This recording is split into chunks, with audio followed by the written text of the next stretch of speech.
back. We have Juanita Skillman here, who's going to give us a GRF update from the meeting last week. Well, welcome, and you're all in red, and I know you said it was not because it's Valentine's Day week. I've been a Chiefs fan forever. So it was a really good day yesterday. Yes, congratulations to your team, and as we had discussed, it was a great game, and we had a lot of fun, so fantastic. So the wonderful budget process is upon you guys, and it's going to be coming up here shortly, and you wanted to run through sort of what happens and the process. Because I don't think residents know how much work and time and thought goes into our budget. We start the budget next month, and it will continue to September when it's finally approved by the various boards. But we do an awful lot of work in between. You absolutely do. Now, if you take a look at the slide that we're going to show you, you know, you have workshops. You have everybody come in and do a review, like well, we want to know where we are. Yeah. We have to know where we are in order to go forward. Right. And so we have our department workshops where they come in and say, this is what we've got, this is what we're doing for what we're paying now. Oh, okay. And what we foresee in the future that we are going to need, those kinds of things. It's a really intensive, and especially the landscape and maintenance review ones for United and for Third. Okay. GRF has one for CIP, for the capital improvement, but the other ones are important too. So March is where we're getting our service levels all together to know what we do. Okay. And then April and May, you have, it says internal review. Now, what does that mean? Well, after we've talked to them and we've had our meetings and gone over everything, then they have to go back to their departments and say, this is what they want, this is what they don't want, this is how we can cut, what can we do, how can we improve, how can we give them what they want? Yeah. So that's in April and May. Okay, and fantastic. And then towards the end of May and then into June, you're looking at a variety of other things. Right. The capital review, and that's GRF, we have the capital budgets of all of the big projects. And maintenance and landscaped are primarily United and Third.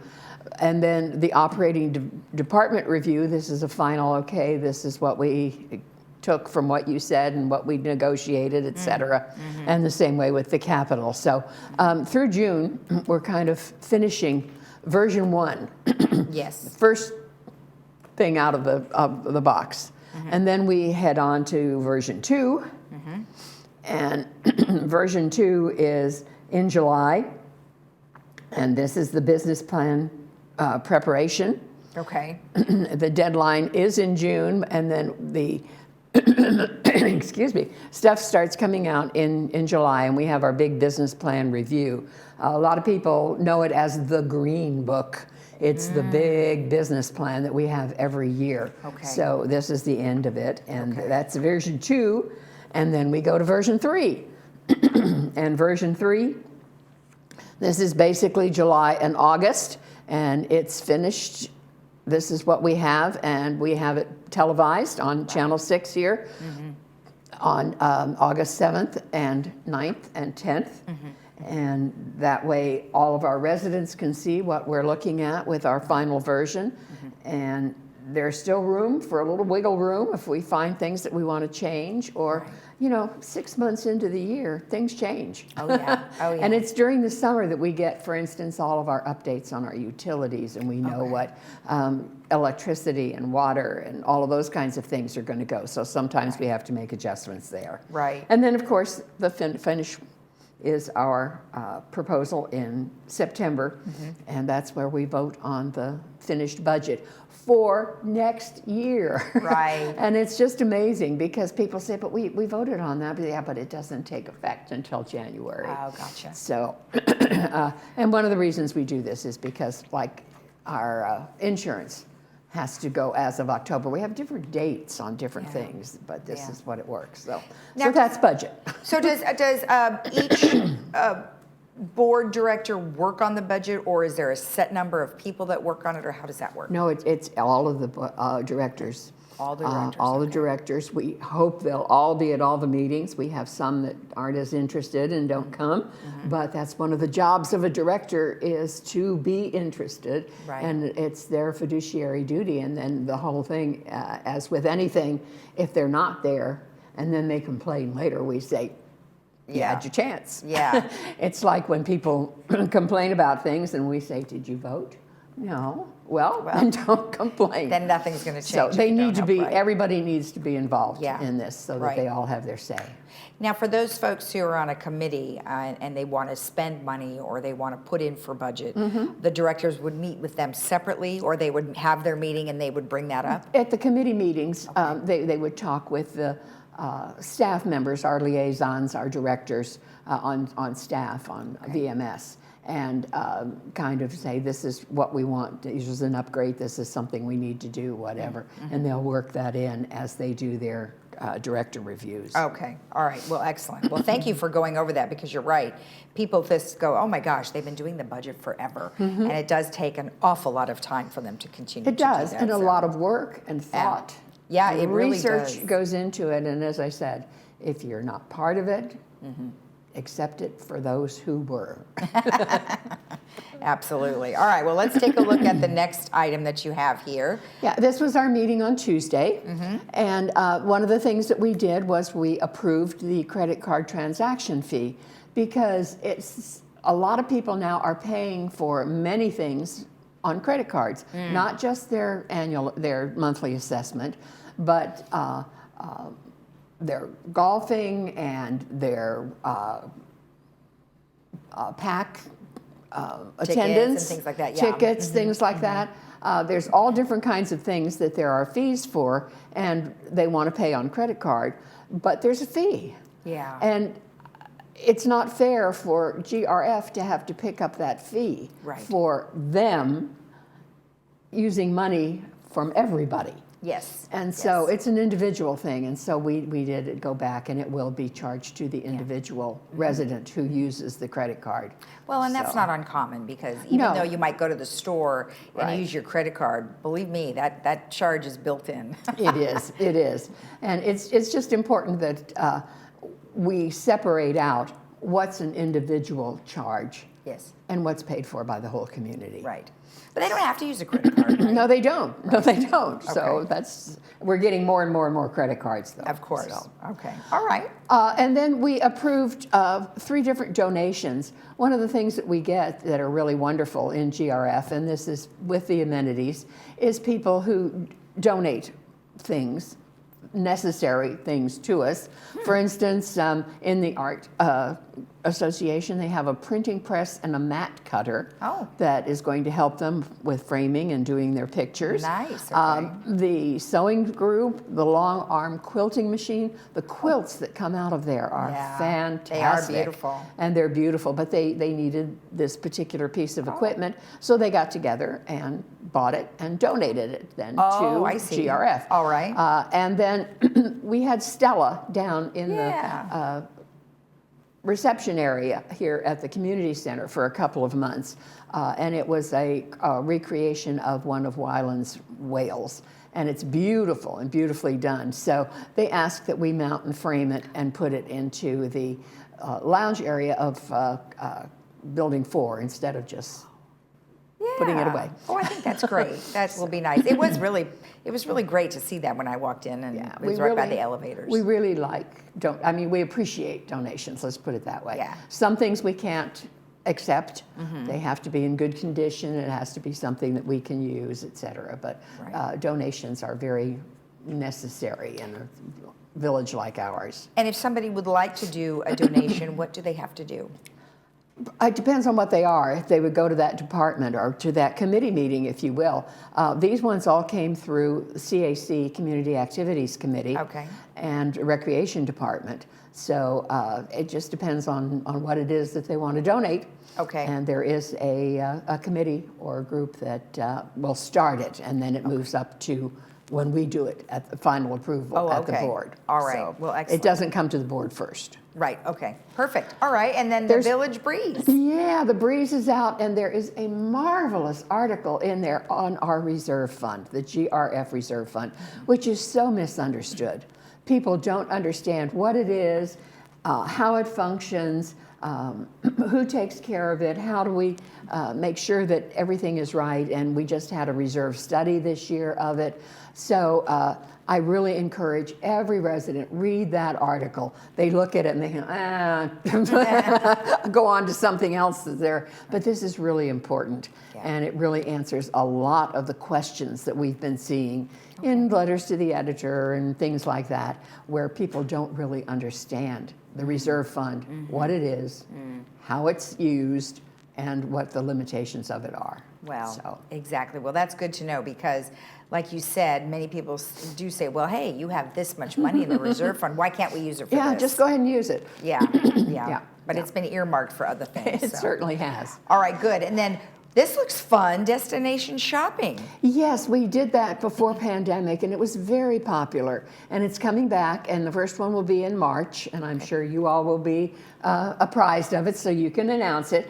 I don't know where the first one's going to be. I just know that they announced at the meeting that it would be coming back in March, usually once a month. And they go to various shopping centers, exhibits, things like that outside the village. They have buses, and it's a first come, first serve, and sign up for, but it's really fun, and a lot of people really appreciate it. Now, is that a free event to the residents? Yes, it is. Oh, that's fantastic. That's great. Approximately how many people can go at a time? It depends on how many people sign up, whether they have one bus or two buses, the larger bus, the smaller bus. Oh, okay.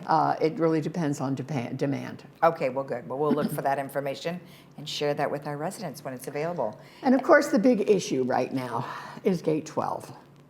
Gate 12, as opposed, and in addition to the one right across the street, which is Gate 16, that nobody ever knows about, that goes into Clubhouse 7, which is always open and does not have any security on it. It's our only really open gate, but it does have the tennis courts and the golf range. Yes. I can't even think of the word I want, but anyway, the golf thing. And the driving range. Driving range, thank you, thank you. The driving range. And of course, Clubhouse 7 is our bridge clubs and many of the other open meetings where we have people coming in that are not members. Right. And so Gate 16 has never been secured. Okay.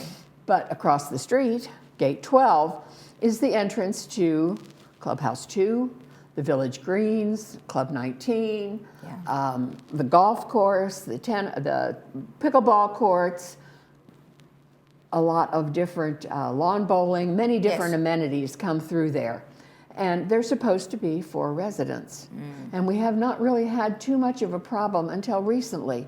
And all of a sudden, probably because pickleball is the sport in the United States, and we have such fabulous pickleball courts, we have people who decide they're just going to come in and play pickleball. And when we didn't man that gate, and they did not have to show any ID to come in, we were getting strangers, people out that just came in, and there were a couple of altercations because they'd be in there playing pickleball. And our residents would come in and say, hey, we reserved this court. We're supposed to be playing. And they say, no, we're here first. We're going to play. Oh. And they're not residents? They're not residents. I see. And in at least one incident, it came to blows. Okay. So we thought, well, we've got to do something to secure that. Golf has always been pretty well secured because while we have a lot of people from outside coming in to play with our residents, they come in with our residents and they check in with the golf managers, et cetera, and so we know they're there. But another situation is the fact that Club 19 has a liquor license, and their liquor license specifies residents and guests. Now, they don't want to have to say every time you order a drink or you buy lunch or whatever, show me your resident card. Right. That would be time-consuming and difficult for the waiters and the bartenders, et cetera. So they count on us to make sure whoever's coming through the gate are residents and guests. So the big problem we have, of course, is the fact that it's a narrow entrance. It's not like some of our others where we can put 3 and 4 lanes across and put the bars down and that kind of thing. We really don't have space for that right now. So I encourage everybody to come next Monday, 1:30 to 4:30 in the community boardroom. Our security community access committee, that's going to be the main topic, and we are there to hear from all the residents. What are their ideas? What are their problems, etc. So, but the one that's on Monday, February 27th, that is geared more towards this discussion about Gate 12. Yes. Okay. Yes. Okay. I mean, we always get other reports, et cetera. Those who are interested, it's a great committee. I serve on that committee. Yeah. And we always get a report from security on incidences that have happened and all of those kinds of things. So it's a very eye-opening. It's kind of like listening to the blotter, you know? Yeah, like, exactly. Ooh, what happened today? Yeah. But that's also where we talk about all of the Okay. gates, et cetera. So if you're interested, if that's an issue for you, don't just write a letter. Come to the meeting, hear what's going on, Yes. put in your input, and we'll see what we can do. Okay, that's fantastic. And that's, you know, that is important because number one, what happened if somebody who wasn't a resident did get served alcohol or something happened? Right. Like, who's liable? That's right. Then that could be. To put it delicately, at a bar where people are consuming alcohol, sometimes more than they should, there can be incidents, and if those incidents happen to be with a non-resident,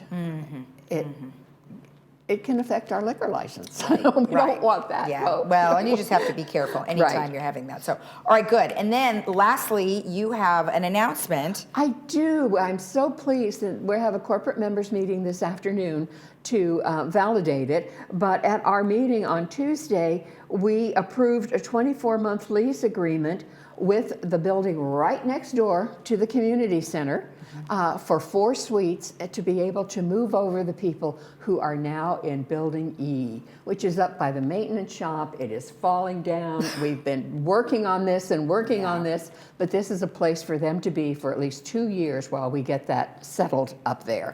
Oh, okay. We're moving security and landscape, damage restoration, and some other maintenance people. Okay. And they have been living through, I mean, they've been such great employees and shows. It's really bad up there. And this last big storm we had made it even worse. Okay. So, And then what will be happening during those 2 years at they're that looking area? at do we want to tear it down and build a whole new building? Do we want to reconstruct it? Do we want to add to it? There's a lot of different things that are going on and proposals, but we need to take care of those employees while we're doing that. Right. And as with anything, nothing happens quickly Yeah. in the village. Well, that's good. They'll have a nice, safe, warm place to be. Absolutely, absolutely, and convenient, just right across the parking I know, and lot they've here. got good parking. So, well, wonderful. Thank you so much for the update. I really appreciate it. I enjoy being here. And you have a great week. Okay, thank you. And I know we'll see you later on, On the trading post, yes. So good. All right, thank you. And of course, if you want more information about anything that Juanita has discussed, you can always send an email to generalmanager@vmsinc.org, and it will be distributed to the appropriate person. We'll be right back.